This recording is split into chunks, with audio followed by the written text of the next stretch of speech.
Gauza ederra da lo egitea. Gauean, ohean sartu eta goxo-goxo lo hartzea bezalakorik ez dago. Hala ere, jende askok lo egiteko arazoak edukitzen ditu. Zuri ere gertatuko zitzaizu noizbait, ohera sartu eta loak hartu ezinik egotea. Hemen dituzu sekretutxo batzuk, zerraldo gelditzeko. Bat, lotara sartzeko orduan, aldaketarik ez egitea komeni da. Egunero, antzeko orduetan oheratu eta esnatu.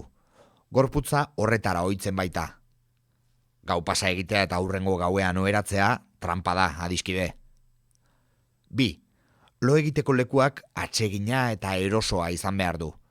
Eta zuk nahi duzuna esango duzu, baina unibertsitateko zelaia ez da ez atsegina, ez da erosoa ere. 3. Ariketa fisikoa egiteak nekatu egingo zaitu, eta gauean errazago lo hartuko duzu.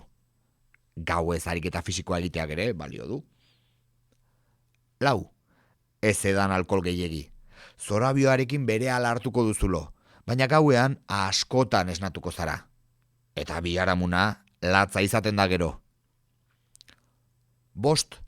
Goiz afaldu. Tripa bete-bete eginda oheratzen bazara, gaizki lo egin eta ameskaiztoak izango dituzu. 6. Ezin baduzu lorik hartu, ez gelditu ohean bueltaka. Altxa zaitez eta erlaxatuko zaituen zerbait egin. Telebista ikusi, liburu bat irakurri, edo musika lasai entzun. Ripek ez du balio. Oharra, hauek gomendio hutsak dira. Noizpeinka gau pasa eder bat egiteak, ez dizu kalte handirik egingo.